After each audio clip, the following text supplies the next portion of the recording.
కాబట్టి నమస్కారం అనే సంస్కారం మనదనేది వాళ్ళ విదేశీయులు గుర్తించి షేక్ హ్యాండ్లు మానిపించేసిన కరోనా ఒక మహాదేవత వచ్చి మనందరికి అన్నీ నేర్పించి వెళ్ళింది లేదా?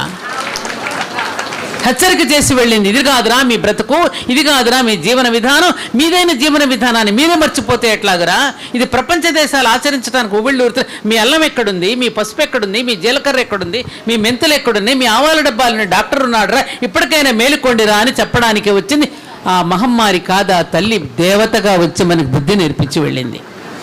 ఆఖరి ఒబామా లాంటి అమెరికన్ ప్రెసిడెంట్లు కూడా షేక్ హ్యాండ్ ఇయటానికి భయపడి వాళ్ళ చేతులతో నమస్కరిస్తున్నారంటే ఆ బ్రహ్మాండానికి ప్రతీకని ఈ చెయ్యని, ఈ పిండాండానికి ప్రతీకని ఈ చెయ్యని రెండింటినీ కలిపి చేసే నమస్కారమే నమస్కారంలో సంస్కారం అంది.